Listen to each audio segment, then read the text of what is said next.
Welcome to Collecting Chaos and Freeform Fridays. I was going to pick out some toys or maybe some games or something, or some cards. I got lazy and didn't do it. But I do have some comics to show you, and I've got a couple of questions to answer. One of them is a rather lengthy answer, and it's a question that hasn't been asked, but I thought I would answer it anyway. In other words, a question I asked myself. So, let's get on with the show.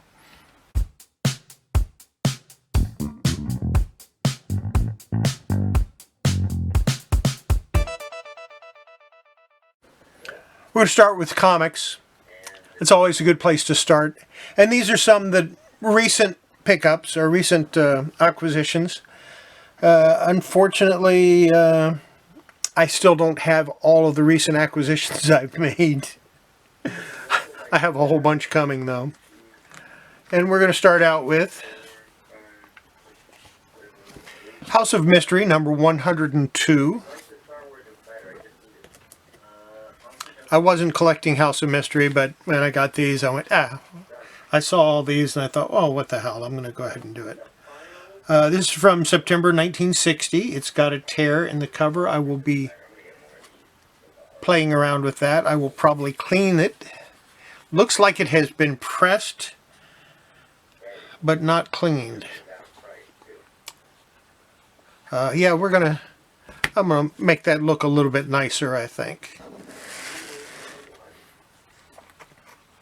Then I have House of Mystery 103, and this looks like it has paint on it. Get a cotton swab here. I'm just curious.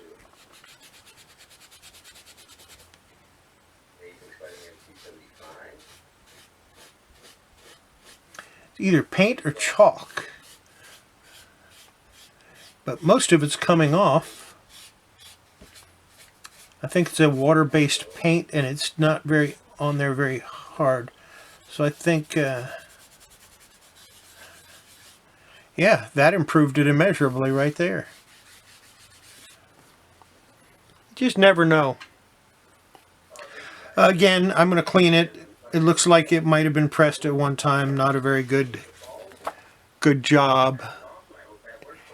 It has some tide marks here with water damage. I think the spine might be able to handle a soaking, so I might go ahead and remove this cover and soak it. See if I can't get that those tide marks off of there. Tide marks are watermark that leaves brown swirly spots that look like tide.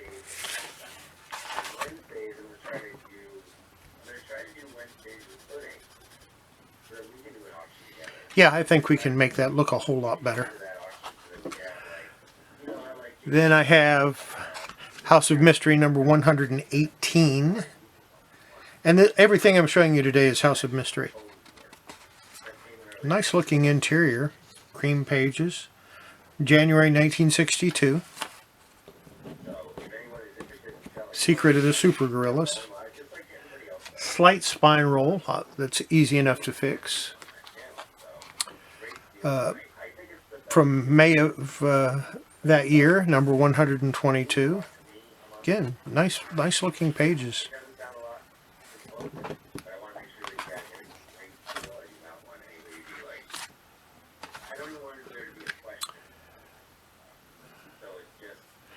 From June, number 123. Off-white to cream pages.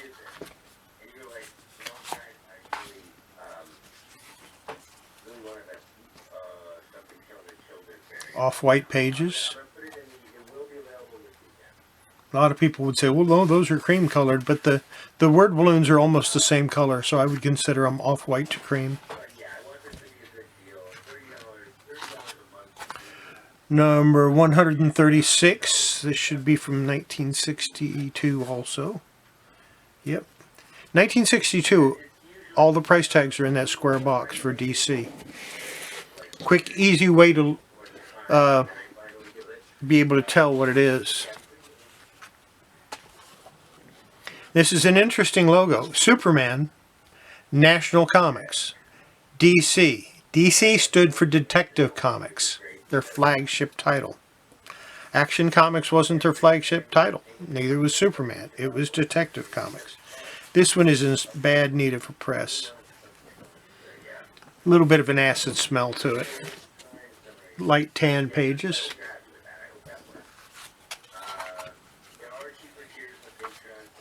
Ooh, nice looking pages there. Cream color, cream to off-white. That's from December. 1963, here's January, number 130, The Alien Creature Hunt. You gotta love this stuff. I mean, it's science fiction-y.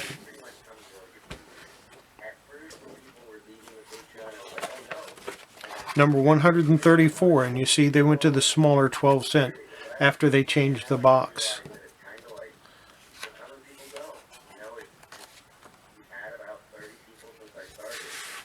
This is this a subscription copy? This has a crease right down the middle. It is not a subscription copy, however, even though it looks like a subscription crease. The comic itself isn't creased, only the cover.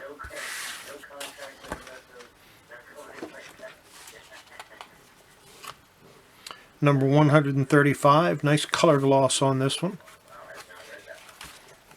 Off-white pages.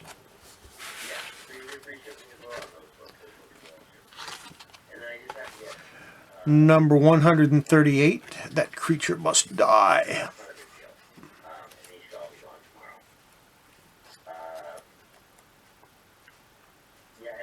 The Arrow That Saved the World.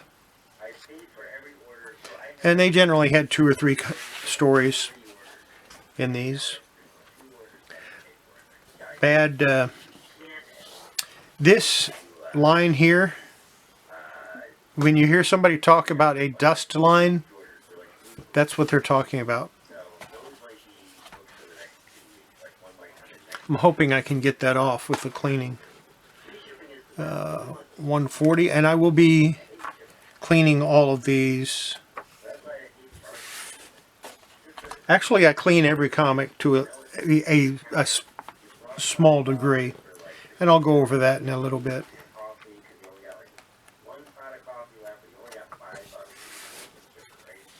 That one was number 142. This is number 149. Really bad. It's attached, but it's kind of funky there. Bad spine roll. I'll fix that. Might have to reinforce that cover just a little bit to prevent it from having major problems. House of Mystery number 150.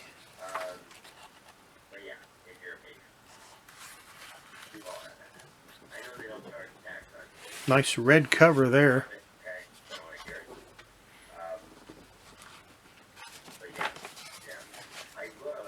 Number 151.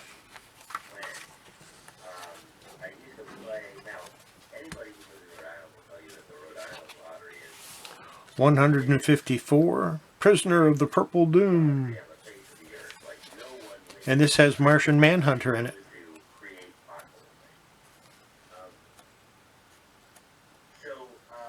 There you go, John Jones.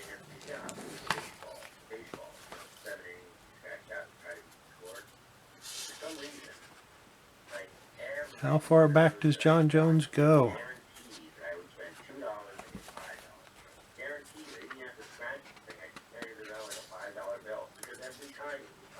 The earliest one I have with John Jones in it is 149. So I'll have to find out which one he started in. And number 155 with another John Jones story in it. Gonna enjoy those. And that's the comics. Nice little haul of House of Mystery there. Guess I'm gonna have to start collecting it now. Ask Chaos time. Tina asked, have you ever considered writing or drawing your own comic? Yeah, of course. Pretty much everybody has. I went so far as to attempt to write a comic. It was crap, so I never tried it again. Grayman commented, you always show your covers of the week. How about showing us your top 3 or 5 top covers ever? I've been thinking about that for a while, but, I have so many, and I like so many. Getting it down to 3 or 5, it's not going to be easy. I might try my top 10, and we'll go from there. Yeah, I'll see what I can do about that. It's going to take some time because I have comics that I haven't looked at in over 30 years. But yeah, I'll give that a try. Now for the question I asked myself, and that is, what do I do before I sleeve a comic? Well, obviously I clean it. I go over the front and back cover with makeup pads.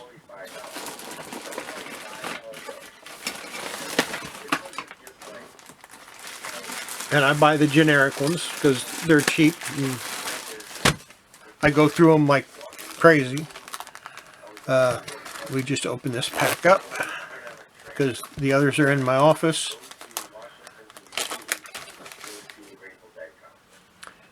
And I'll start with this one. What I do is I take a clean makeup pad and I just go over it. All I want to do is pick up the loose dust and dirt. Not interested in going crazy cleaning it. And as you can see, it does pick some up. And I turn it over and I use the other side. Yeah, this one needs to be cleaned. Consider it polishing if nothing else.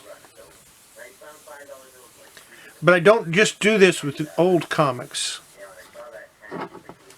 I do it with new ones too.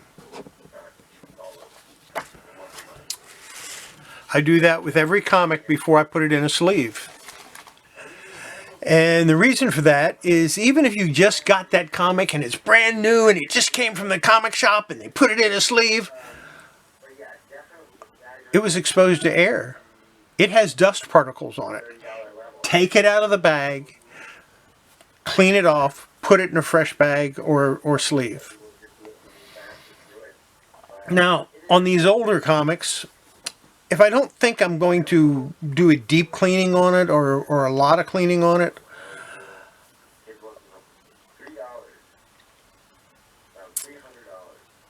I probably won't mess with it. I'll do that, like this. This one, that was fine for the front cover, and it looks better to me. But when I turned it over, there's a lot of grime and dirt on here. So I'm going to go to the next step. My next step on this is to lightly steam it or to warm it up. Either way, I do both. The heat relaxes the paper a little bit, so does the steam, and then I'll go over it with the pad and see if I can't pick up some more of that dirt. And the only time I do this is when I see a lot of dust and grime like this. Now, that brings us to that's 2 steps. The first step, wipe the comic down, put it in a sleeve if you don't see any dirt on it. But always wipe it down first. The second step, you see dirt on it, give it a light steam or warm it up and then go over it again and see if you can't get any more dirt off of it. Then you put it in the steam. And then you put it in a sleeve if you're happy with it. This one, I already know that's not going to work. So I have some choices to make on that. I can do a dry cleaning. I can take my little white eraser, and I can start going down and get as much dirt off as it that way. But you know, I can only do the white covers. The other step that I could do is wet cleaning.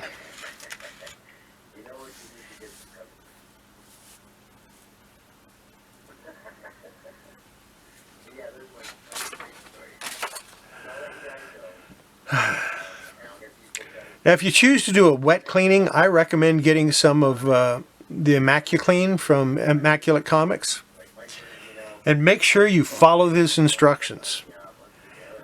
Not everyone has access to deionized water, so distilled water can be substituted. You're not going to get as good a results as what you'll get with deionized water.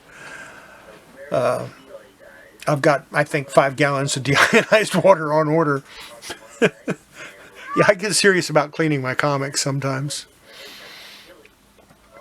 And you got to make sure you do step 1 again before you press it. In other words, you're going to do it exactly like it is. And then you'll press it, put it in a sleeve. Or you might not press it. Maybe you're happy with how it looks without pressing it, in which case you put it in a sleeve. Finally, if you got water stains or tide marks like I showed on that one comic, you might decide you want to try to take those off. And you can try using water for that, or deionized water, of course, or distilled water, one of the two, or Immaculate. Doesn't always work. If I'm trying to get the water stains out and it doesn't always work, that's when I resort to a bath or a slant board. I really need to build a better slant board and show you pictures of it once it's done. But here's a big, huge, monster word of caution here. If you have a crease, even the slight crease like that, or like this, or, the spine's worn, do not do a bath. Because if they break color or not, it doesn't matter. It might split on you. It might separate on you. What happens is a crease breaks the fiber of the paper. And when that happens, they get wet and they're even weaker. Now, you want to use distilled or deionized water, preferably deionized water. You don't want to use tap water because that's going to make everything a lot worse. And if you have even a small spine split, do not do a bath, because I can guarantee you're going to be putting that comic back together. I've done it too many times now. I know what I'm talking about. But if you do decide you want to do that, you have to remove the comic, or you have to remove the cover. And in order to do that, you got to open the staples from the inside and remove them one at a time. You might want to put those in a little piece of foam, maybe some extruded polystyrene foam, and mark which end is up, and which is the top staple and which is the bottom staple, so you can put them back together.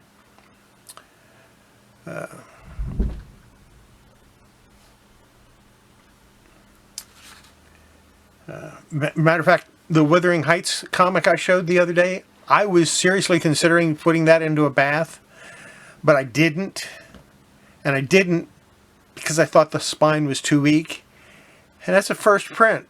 I didn't want to monkey around with having to put the comic back together and get it a lower grade. So that's why I didn't do that. So there you go. That's my answer to my own question of what do I do before I put a comic in a sleeve. And that doesn't count all the paperwork. That's just the actual before I actually insert it into the sleeve. So there you go. With that, I think we're finished with this video. Make sure before you handle your comics you wash your hands. It's good for your comics. It's good for your health. And we'll see you next video. Bye.